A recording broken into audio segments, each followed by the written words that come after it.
Hola pequeños macabros, yo soy Paula Macabra y esto es La Macabrería, un espacio donde nos dedicamos a hablar de lo que más nos gusta, que es el cine. Y no sé si os suena esta frase de esta taza. I have to return some videotapes. Tengo que devolver unos vídeos. Y es que acabo de terminar de ver esta película, American Psycho. No sé vosotros, pero para mí es una película súper importante. Así que vamos a hablar hoy de American Psycho, película del año 2000. Es una historia basada en una novela, libro que también me leí en su época. ¿Cómo llegó a mí la película de American Psycho? Pues la verdad que de una manera muy curiosa. La pequeña macabra de aquel entonces estaba buscando en internet y apareció un listado de 9 libros que estaban totalmente prohibidos en el mundo. A lo que dije, sujétame el cubata. Empezaré el listado y no sé si era la número 1 o la número 2, American Psycho.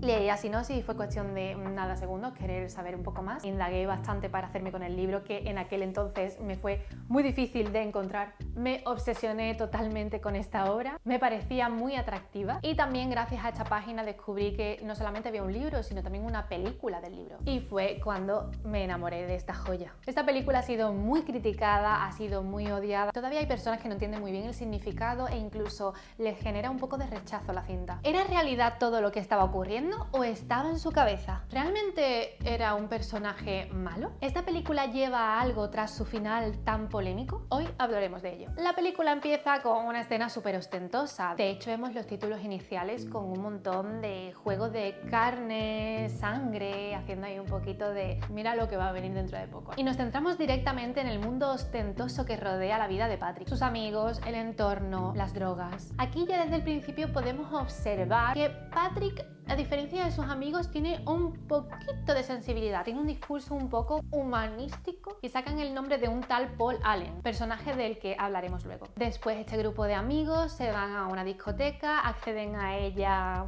por contactos y es la primera vez que vemos la otra cara del personaje. Vemos que está pidiéndole a una camarera unas copas, la camarera por lo que sea no puede coger los tickets que él le ha dado y él accede a decirle unas cuantas de cosillas no muy buenas mientras ella está vuelta. Me gusta mucho cómo está grabada la escena porque hay un espejo al fondo y no vemos la cara de él directamente, vemos su cara a través del espejo. Los espejos siempre han tenido una simbología como de otra cara, de otra realidad. Incluso muchas veces en el cine se ha utilizado los espejos para mostrar otra personalidad del personaje y creo que tiene todo el sentido del mundo. La siguiente escena que vemos creo que es una de las escenas más famosas de la película, que son los monólogos de Patrick. Es una escena donde vemos al protagonista haciendo sus rutinas faciales, sus ejercicios de una manera muy meticulosa y muy controlada. Se echa muchísimos potingues, sabe perfectamente qué sí y qué no y parece que cumple con esto a diario y al dedillo, rozando la obsesión por su aspecto físico. Mientras está hablando de su rutina diaria, no podemos dejar pasar el monólogo que da. Y es que grosso modo nos está diciendo que algo malévolo se está adueñando de él. Y esto es muy a tener en cuenta con lo que queda todavía por venir, ya que el propio protagonista te está diciendo, ojo, que algo me está pasando. Desde el principio lo curioso del personaje es que vemos que es un tipo melómano, un amante de la música total de la época. Vemos cómo va al trabajo con unos cascos, que por cierto esta película tiene muchísimos memes, que es el típico meme de él andando por el pasillo con los cascos y escuchando una música, ¿no? E incluso podemos ver en su casa, mientras está en el baño, cómo tiene encima del retrete un póster enmarcado del musical de Los Miserables. También otra cosa que no hace falta indagar mucho para darnos cuenta es que él llega al trabajo y parece que es un trabajo que tiene por tener. Me explico.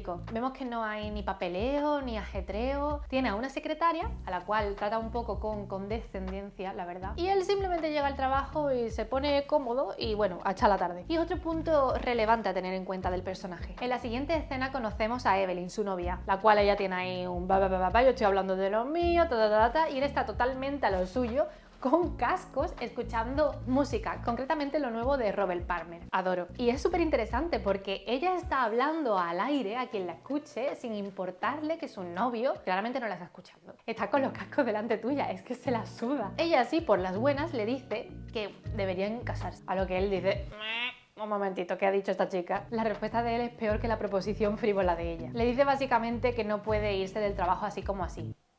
Y que tiene mucho lío en el trabajo. Y dice ella, pero si tú odias tu trabajo, de hecho no sé ni por qué estás en la empresa, tu padre es el dueño de la empresa, podrías no trabajar si quieres. Interesante. Pero todavía él va a decir algo más relevante aún. Él contraargumenta de esta manera, le dice a Evelyn, quiero hacer algo normal. En inglés es más interesante porque lo que le dice es I just want to fit in. Lo único que quiero es como encajar, ¿no?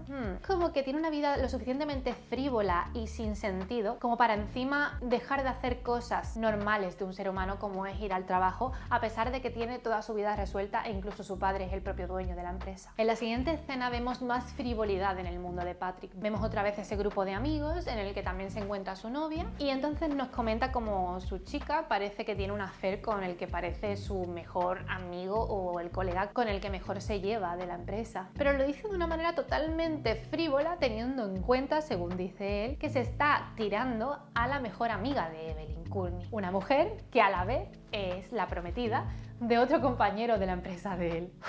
Es todo tan sumamente frívolo y le quita hierro absolutamente a todo que al final carece todo de importancia. Es algo bastante relevante para entender el personaje. Aquí encontramos la primera cosita. Vemos cómo sale de esa reunión y se encuentra con una chica que va sola por la calle y se crea un ambiente como de tensión en el que la chica va andando, él parece que llega al mismo punto que la chica, los dos se paran en el semáforo, él como que la saluda, ella se da cuenta de que es un hombre apuesto y parece que empiezan a caminar juntos. Al siguiente día vemos cómo Patrick lleva a una lavandería unas sábanas que curiosamente están manchadas de rojo, lo que él dice que es zumo de tomate. Ok, honey, whatever you say. Y es a partir de aquí cuando nos encontraremos un montón de escenas surrealistas y obvias que hacen ver que es todo tan evidente que te harán dudar de la realidad de estas. A nivel de personaje hay algunas escenas que nos hablan directamente de cómo es la psicología de Patrick Bateman. Se encuentra ahí hablando por teléfono intentando pedir una reserva para el famosísimo restaurante Dorsia, que es el restaurante del que todo el mundo quiere ir y que es imposible coger sitio.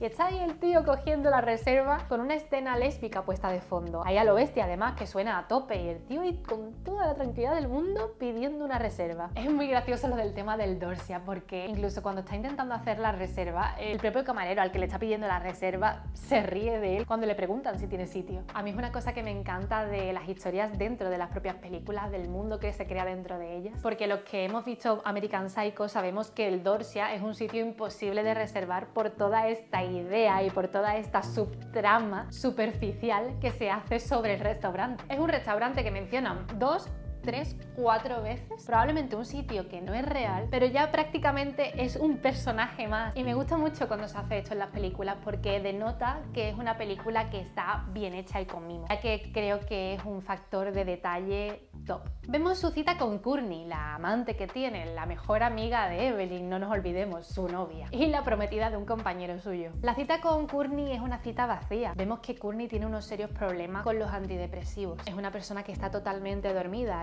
totalmente abstraída de la realidad. Queda con ella y ni siquiera se da cuenta que no están en el Dorsia. Está tan colocada que no sabe que la carta que está leyendo no pone Dorsia, pone Bacardia. Tal es su estado ausente que se queda dormida y se cae de la silla, a lo que él reacciona con total naturalidad y normalidad, porque como él mismo dice en la otra escena con Evelyn, solamente quiere hacer algo normal. Y para él algo normal es seguir yendo a trabajar a pesar de que sea su padre el dueño de la empresa y claramente vaya a hacer nada y quedar con una chica que ni siquiera es su chica, es la chica de otro, con la que tiene una especie de affair, pero van un viernes noche probablemente a tomarse algo y se siente pues como un hombre normal de esa época. Todo esto quiero resaltar que estamos en los 80 de Wall Street, el mundo yuppie, y que bueno, que al fin y al cabo estamos ante un alto standing, una gente de bien, donde sobre todo la superficialidad y el saber con quién sales, con quién entras, de quién eres colega, qué negocios tienes entre manos, con quién te codeas, de quién eres hijo, qué piso tienes y de qué marca es ese traje de chaqueta. Es lo importante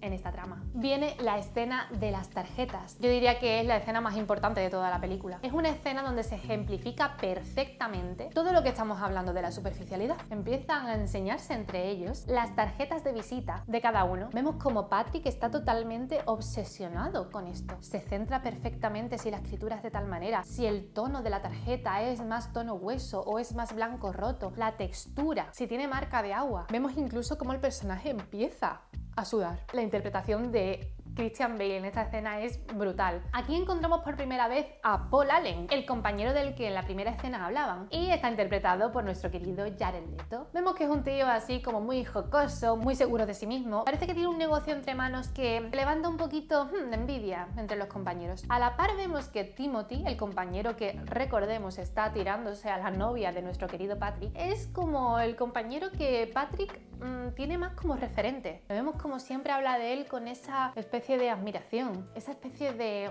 envidia sana, de querer perseguir todo lo que dice él o que incluso todo lo demás no importe mucho, pero si lo dice Timothy sí es importante. Porque todo esto parece que comienza cuando el mismo Timothy, diciendo que es muy buena, haciendo que el propio Patrick diga: Timothy piensa esto de la tarjeta de Paul Allen. Y puff, ¿para qué dices no? Y aquí vemos en cámara el que será el primer crimen oficial de Patrick. Se mete en un callejón llevado por la ira y por la venganza. Se encuentra a una persona en la calle con su perro y tras una conversación bastante maquiavélica y malévola se lo carga y también al perrito. Yo lo siento, pero es una escena que paso. No pasó ninguna otra, pero esta sí. De hecho, me acuerdo que en el libro ese capítulo se llamaba La muerte de un perro. Y el libro, al contrario que la película, se mete bastante en las descripciones concretas de los actos de Patrick. Y suficiente. Tras esto tenemos otro monólogo. Un monólogo todavía más hacia adentro. Dice cosas más impactantes del mismo, cosas que tienen que ver con su salud mental, con su cordura. Y yo sobre todo me quedo con una frase que creo que es la clave. Creo que mi máscara de salud mental está a punto de desmoronarse. No sé si os parece curioso, pero es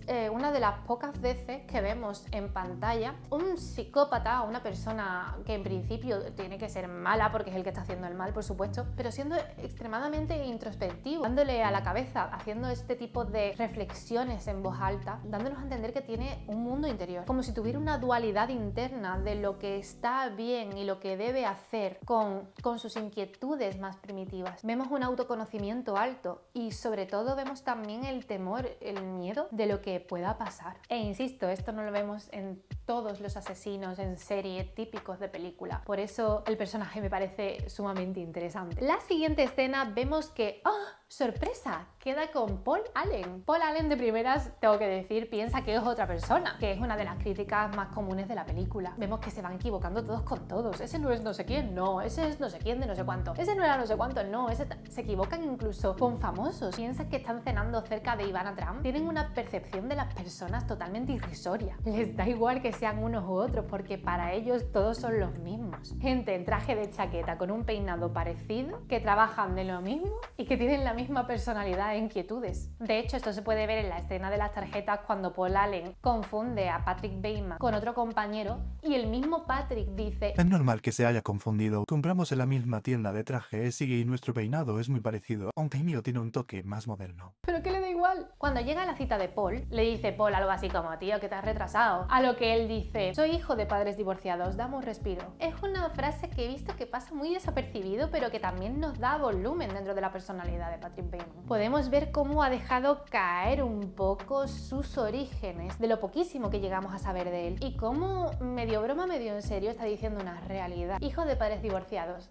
Check. Tras esto vemos la escena mítica, que es otro meme de él con el hacha, rodeado de una casi teatralidad absurda, donde él se está poniendo tranquilamente un impermeable, coge el hacha, todo el suelo lleno de papel de periódico, el propio Paul sin enterarse de nada, y él casi ejecutando toda la escena delante de sus propios ojos. Aquí viene una de las cosas que más gracia me hace de esta película, esa conexión que tiene el personaje con la música. Le pone un disco de Huey Lewis and the News mientras empieza a hablar de su discografía, diciéndole el año favorito de él, de su disco favorito, por qué le gustaba más este ritmo de este álbum más que el otro, y una serie de cosas que es como, bueno, vale.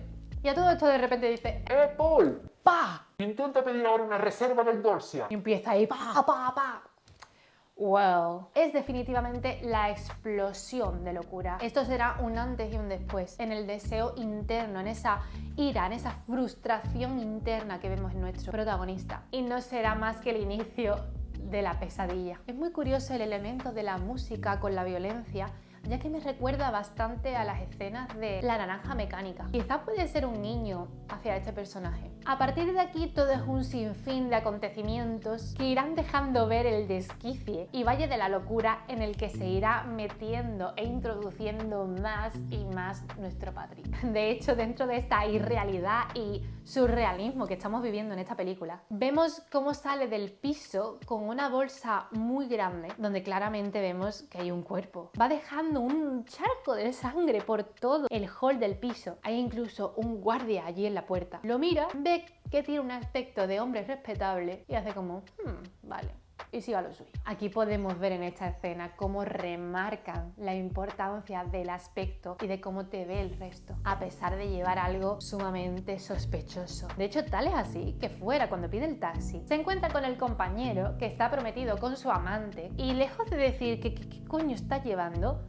dice, ¿pero de esta bolsa es de Armani? Sin cuestionarse por un momento qué es lo que lleva. 100% un mundo superficial. Aquí viene un momento importante en la trama. La aparición del detective, Willem Dafoe. ¡Mua! Es un detective que han contratado la familia del personaje de Jared Leto, Paul Allen, que ha desaparecido hace unas horas, y simplemente pues va a hacerle unas preguntas rutinarias. La escena está grabada con una sensibilidad y con un control increíble, dado que cualquier persona que ve esta escena siempre se queda con un regusto de incertidumbre, ya que la escena está grabada de dos maneras. A una le dijeron a Willem Dafoe que la grabara pensando que él podría ser el asesino, dejándole caer así como unos tonos de sí, ya, claro. Y la otra escena que grabaron, le dijeron a Willem Dafoe que no sospechara nada de él. Por eso da la sensación de no saber muy bien si sabe o no sabe. Y creo que es una decisión muy inteligente porque provoca justamente lo que quieren. Un desasosiego increíble. Porque aunque sea malo Patrick Bateman, está todo grabado de una manera que tú en el fondo empatizas con el protagonista, que es él. Entonces estás viendo esa escena diciendo, madre mía, sospecha, no lo sé, me inquieta este hombre. Y eso es sencillamente magistral. Aquí viene una de mis escenas favoritas a título personal, porque es cuando Patrick Bateman contrata los servicios de una mujer y los servicios de otra también, se las lleva a casa y mientras empieza a caldear el ambiente, pone esta vez a Phil Collins, mi Dios. Y vuelta a lo mismo, empieza a hablar de la discografía de Phil Collins, de toda su historia, de lo que le gusta y de lo que no. Y claro, las dos chicas como en plan de, vale, ¿y cuándo empezamos? Todo de una manera muy frívola y muy extraña, mientras va orquestando el panorama. Esta escena a nivel de la canción Susudio de Phil Collins es una escena totalmente narcisista, donde vemos que el propio Patrick saca una cámara de vídeo y donde se pone así a señalar mientras le está dando a una de ellas y se está viendo el cuerpo mientras se la está trajinando. A mí es una escena que me hace muchísimas gracias. La mezcla de Phil Collins con las chicas, él mirándose al espejo y también grabándose mientras está en plan del rollo, oh Dios mío, sí, me adoro. Me parece muy cómica. Pero a la vez no puedo dejar pasar una observación, que es esta necesidad de comunicarse hablando de su gusto, que al fin y al cabo es la música, que parece que es lo único que le conecta con lo sensible, con su ser, con lo más básico de sí. Y como en ese mundo en el que vive superficial parece que nada importa ni nadie tiene tiempo para escuchar reflexiones de música, es el único momento donde se siente en paz para poder desahogarse y ser tal y como es, con esas chicas a las que ha pagado, o con ese compañero ultra borracho que después asesina. Es una persona inentendida, inadaptada y probablemente con un vacío emocional y un sentimiento de soledad increíble. Esta escena es un tanto turbia ya que termina mal porque estas dos chicas consiguen salir de allí pero las vemos bastante heridas. Y volvemos a otra escena del día a día de nuestro querido Patrick donde está con sus colegas, sus compañeros de trabajo y es muy curioso este momento en el que está hablando de una anécdota de un asesino en serie en el que comenta algo así como que este asesino en serie se preguntaba dos cosas sobre una chica cuando la veía por primera vez. La primera pregunta que se hacía es cómo podrá ser, si será simpática, qué pensará. Y la segunda cosa que pensaba es cómo luciría un palo atravesándole la cabeza. Al contarlo, se queda como... Well, hay una extrema frivolidad. Es que ni se replantean si su amigo está un poquito tururu ni nada. Es que no... se la sopla, parece que les da igual, simplemente es como, él y sus tonterías, ¿no? Solamente se ríe él, es algo bastante raro lo que ha dicho, pero no se lo replantean, o es que quizás no quieren replanteárselo. Tenemos un momento aquí mini cómico en el que Patrick tiene un encuentro con el marido de su amante, al que parece que va a matar, y... que el marido de ella está un poco dentro del armario, Bobby. Básicamente se declara a Patrick pensando que Patrick lo que iba a hacer no era ahogarlo, sino tener como contacto físico con él. Y me encanta la interpretación de Christian Bale porque se le pone la cara pálida. Y tal es así el asco que le da que se va corriendo y se empieza a lavar los guantes. Es una escena con un toque bastante cómico del rollo de que él se va pitando y el otro le dice ¡Patrick!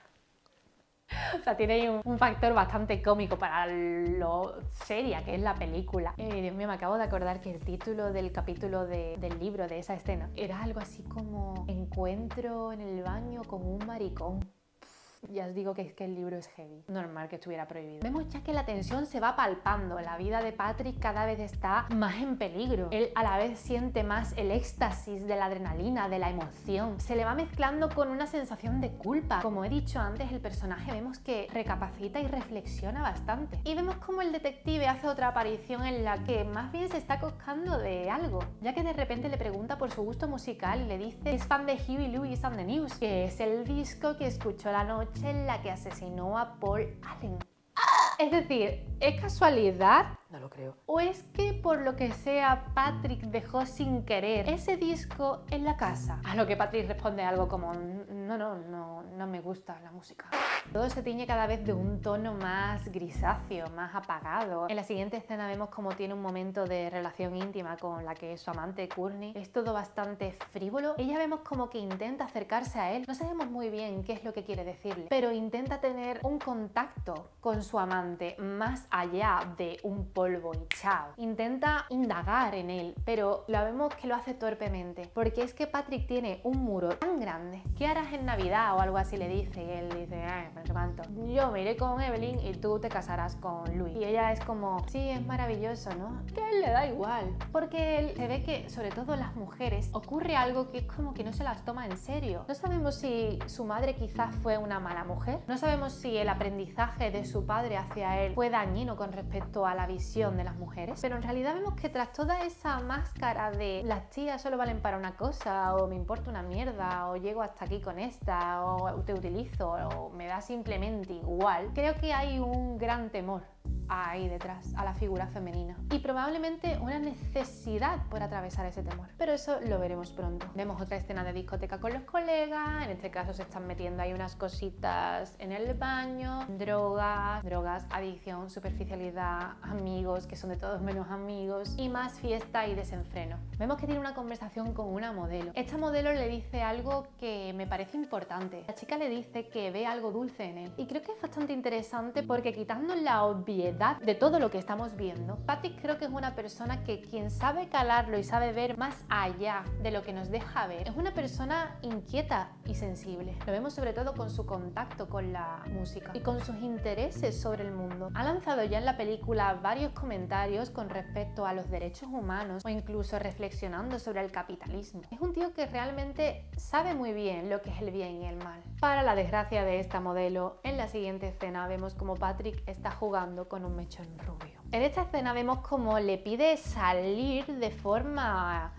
extraña a la secretaria. Un personaje que parece desde el principio que tiene un tira y afloja con ella. Un te trato como alguien muy cercano, pero a la vez tengo condescendencia contigo, te puedo incluso tratar con un toque machista y va fluctuando entre esos tonos. Tras quedar con ella, vemos que es la única chica a la que libera. Está a punto de matarla en varias ocasiones en la cita que tiene con ella y finalmente conecta con algo suyo, conecta con algo dentro de él que le hace decir, un momento. Vemos cómo su rostro cambia, cómo es consciente de él mismo y vemos las dos caras de Patrick. Quizá el origen de por qué quedó con ella, por qué le invitó a salir, una necesidad de encontrar un vínculo real con alguien de verdad, como él mismo le dice a ella, versus la sed de sangre, otra víctima más, otra forma de saciar su sed. Pero él le dice a ella directamente, si no te vas creo que no voy a poder controlar. Y es una de estas escenas que dice las cosas sin decirlas. La realidad es que le está perdonando la vida, porque sabe que si se queda la va a matar. Vemos la última escena de Willem Dafoe en la que queda con él para tomarse algo en un restaurante y esta escena es nuevamente ambigua. De primeras parece que todo va mal. Vemos como Christian Bale está interpretando con estos sudores, la cara completamente... De verdad es algo que admiro, esa interpretación. Cómo pueden simular esa cara de se me ha cortado el cuerpo. Pero finalmente nos dice el detective que no, que han visto a este señor en Londres. Y claro, aquí te empiezas a hacer la típica pregunta. Pero entonces no es real lo que hemos visto. ¿O es que están encubriéndolo? Vemos aquí ya de forma más latente cómo la realidad empieza a tambalear. Aquí vemos una segunda vez de esta chica que él encuentra en la calle. La chica le dice: no voy a volver a trabajar contigo porque la última vez me hiciste una cosa que voy a necesitar cirugía. Pero esta chica necesita dinero, él le ofrece mucho dinero y termina otra vez yéndose con él. En este encuentro vemos a otro personaje, lo que parece una antigua compañera de la universidad, que concretamente es la guionista de la película. Aquí nuevamente más drogas, excesos, superficialidad. Esta escena es muy graciosa porque mientras las dos chicas terminan teniendo un lío, él está súper emocionado hablando, en este caso, de Whitney Houston. De verdad, es que no sabéis lo mucho que puedo entender a este hombre. O sea, literalmente soy yo hablando de música o de películas. Tras este lío vemos una famosa escena de la película. Por primera vez vemos la escena a través de los ojos de una de las chicas. Empieza a ver el horror que se está cargando a la otra. La chica empieza a correr, empieza a encontrarse los cadáveres de las otras chicas a las que él había matado. Por las paredes se puede ver Yuppie escrito y cosas muy turbias. La chica corre como si eso fuera una casa laberíntica. Termina llegando al rellano, llama a las puertas. Nadie se entera, ¿en serio? Corre, chilla, grita. Y él sale con la motosierra totalmente desnudo y solo con unos botines. Creo que esto puede ser un poco un guiño a la matanza de Texas. Y nadie escucha nada por más que chillan y por todo el ruido que imaginaos están haciendo. Y aquí es donde nuevamente volvemos con la pregunta: ¿realidad o imaginación? Termina matándola y vemos ese desfogue totalmente desquiciado del personaje con esa risa cuando por fin consigue atravesarla con la motosierra. Casi un desfogue necesario de su persona, mucha ira, mucha frustración ahí metida. Es casi como una especie de guiño al Dr. Jekyll y Mr. Hyde. Estas dos caras que están constantemente viviendo en un mismo cuerpo y que se nutren la una de la otra y que pierden todo tipo de lógica y razonamiento cuando una de las personalidades se adueña de la otra. De hecho, en la siguiente escena, él le dice claramente a Evelyn que quiere parar con todo. No solamente con su relación con ella, sino con todo. Se está diciendo a él mismo, mientras se lo verbaliza a Evelyn, que ya está bien, que no puede más, que sus locuras y su sed de sangre se está disparando y que no puede más con ella, y que tiene que cortar con todo. A lo que Evelyn no se toma en ningún momento esto en serio, Reacciona como: es imposible. Tus amigos son mis amigos y mi círculo es tu círculo. Sería imposible dejarlo. A lo que él, con toda la parsimonia del mundo, le dice: me da igual, quédatelos, son todos tuyos. Y ella como que dice: hostia, ¿qué está hablando en serio? Y empieza ahí con un momento lacrimógeno de: ¡oh, Dios mío, me estás dejando! Ella le dice: pero todo lo que hemos construido, todo lo que somos. Y él dice: nada, no es nada, es que no existe. Él tiene muy claro dónde está metido. Él sabe perfectamente que vive en un mundo de mierda, un mundo superficial. Él es una persona que se ha despertado de la caverna de Platón, ha visto la realidad y digamos que se ha perdido aún más que cuando estaba dentro de la propia caverna. Pero vemos cómo toma decisión, la deja e intenta cortar con todo. Aquí entramos en un momento de paranoia. Es una de las escenas más surrealistas de la película. Vemos una escena en la que empiezan a perseguirlo y él termina deshaciéndose de todo lo que se encuentra por el camino, empieza a dar tiros como un loco, de repente un coche de policía arde, incluso él mismo mira la pistola como diciendo... Es como si el propio protagonista te estuviera diciendo a ti, espectador: sí, ni yo mismo he entendido cómo ha podido suceder. Empieza a matar por matar, ya no sabe muy bien dónde se está metiendo, hasta que consigue llegar a su oficina. Vemos como hay unas luces de helicóptero que parece que lo están persiguiendo y consigue dar con el teléfono de su abogado. Le deja un mensaje y aquí vemos uno de los momentos más importantes, que es cuando admite verbalmente a otra persona por primera vez todos sus delitos. No sé si he matado a 20, 30, 40, quizás 50 personas en estos últimos días. Una vez que pasa esto, vemos que él está totalmente alicaído, vemos una desconexión del personaje, vemos otra vez sus rutinas y esta vez está como ido. Lo hemos abatido en la ducha dándose en la espalda. Vemos que a pesar de todo lo malicioso, hay culpa. Nada va a volver a ser como antes y él mismo lo predijo. Vuelve al piso de Paul para ver qué puede hacer con todos los cadáveres y todas las cosas que había dejado allí. No hay nada, no hay absolutamente nada. Está todo nuevo, pintado y parece que hay una mujer que está mostrando el piso para alquilarlo. La señora se acerca a él de forma también con una actitud muy parecida a la que podíamos notar en El Detective, así un tanto ambigua, y vemos cómo le dice: oye, mira, te recomiendo que te quites de en medio, no preguntes nada y huye. Él, totalmente aturdido, termina accediendo y se va. Vuelta a la misma pregunta: ¿realidad o imaginación? Llegados a este punto, el espectador está súper perdido. No sabemos muy bien por dónde va a tirar la cinta. Ya vemos que el personaje está en el pico de la locura, ya se desmorona por completo. Coge una cabina telefónica, llama a su secretaria y casi que entre sollozos está pidiendo ayuda, pero sin saber muy bien cómo hacerlo. Vemos que para él la figura de la secretaria es quizás el único vínculo real humano que tiene en el mundo. La única persona con la que se sienta en paz. Alguien que le ha llegado a perdonar la vida conscientemente. Vemos que ella casi es su única conexión a tierra. Ella, ante la actitud que encuentra en él, se preocupa, va a su despacho y encuentra... Madre mía lo que encuentra. Encuentra su agenda con una serie de pintadas y barbaridades dignas de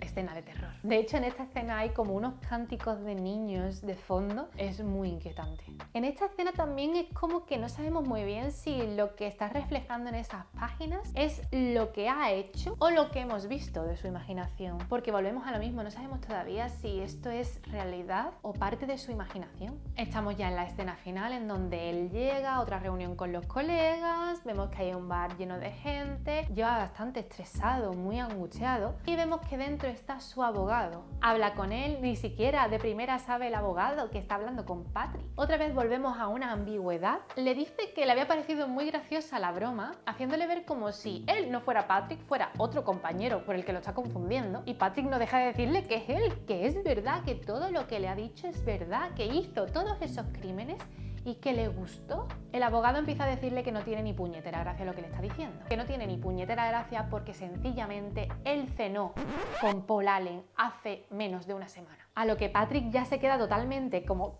¿qué? O sea, Paul Allen entonces está vivo. Ya incluso la propia realidad de nuestro protagonista se desmorona. Ante un pico de efusividad instantánea que le da, viendo que todo lo que había sucedido probablemente, no sabemos siquiera si ha sucedido, y de ser así, vemos que se ha librado porque alguien probablemente puede que lo esté encubriendo. Siente como si hubiera vuelto a nacer, como si no hubiera pasado nada y como si todo hubiera sido una pesadilla. Pero rápidamente vuelve a conectar con su culpa. Una frase que vuelve a conectar con su yo consciente. Están viendo unas noticias en la tele, lo que Timothy, el compañero, le dice: sí, mira, se presenta como un tipo que externamente es tal o cual, pero por dentro, y piensa él, Por dentro, nada. como quizás dando a entender que da igual cómo sea por dentro, da igual que él haya matado a toda la gente que ha matado, porque eso no lo tiene por qué saber nadie. Él es lo que aparenta, como todo el mundo que le rodea, así que da igual cómo sea por dentro. Y conecta con esa culpa que él lleva a cuestas. La película termina con el monólogo final, que básicamente viene a decir que ya no quedan límites a los que llegar, que todo lo que ha hecho, toda la malicia y todos sus actos han quedado en nada, que su nivel de dolor cada vez es más grande y que realmente no desea nada mejor para el mundo, que de hecho lo que quiere es que la gente sienta el mismo dolor que él. Y a pesar de todo lo que ha hecho y todo el daño que ha creado, no existe catarsis. Y que en conclusión toda esta historia no ha significado nada. Y fin. Claro, tú viendo la película de casi 2 horas, esperándote si te van a decir que es verdad, que no, y de repente te encuentras con ese final, es normal que creara una polémica. Es normal que la gente se enfade. Y es normal que haya mucha gente que no lo entienda. Y bueno, es que quizás no hay mucho más que entender. Es la historia básicamente de una persona que probablemente sea un juguete roto. Lo poco que sabemos es que viene de unos padres divorciados, seguramente de un vacío emocional, de muchísimas horas en soledad. Alguien que parece que le han dado todo en la vida y que a la vez ha estado rodeado de gente, pero con un vacío increíble. tiene. De ahí su necesidad por hacerse oír, porque le escuchen y porque estén ahí para él. Al fin y al cabo todo su entorno es superficial y es como si nada importase. Y él tiene muchas cosas importantes, pero pensémoslo, veis a gente como sus compañeros, con los que alguna vez ha intentado abrirse a nivel social, cultural o incluso político. Y vemos como que casi los compañeros no se lo toman muy en serio. Pero realmente creo que puede ser un buen reflejo de la sociedad incluso actual. Nos sentamos con colegas a echarnos unas cervezas y pretendemos hacer que el mundo no importa tanto. Hablamos de lo mal que está el mercado inmobiliario, hablamos de lo mal que está la política, nos quejamos de ciertas cosas, pero en realidad no nos estamos centrando en lo más importante de todo, que eres tú y que soy yo. No sé, ¿alguna vez habéis pensado cuál es la película favorita de vuestra madre? ¿Alguna vez le habéis preguntado a un amigo cómo se siente en su relación? ¿Alguna vez habéis indagado en lo que es importante para la otra persona? Por eso no es de extrañar que Patrick se tenga que sentar frente a gente desconocida, bajo los efectos de las drogas o simplemente en un momento desinhibido, para poder decir el por qué le gusta un álbum o un cantante más que otro. En definitiva, lo que sabemos de American Psycho es que el autor original de la obra, Bret Easton Ellis, quiso con este libro hacer una crítica sobre los yuppies de los años 80. Y el libro no juega tanto con la ambigüedad, sino se centra más en la crítica directa de cómo un mundo tan superficial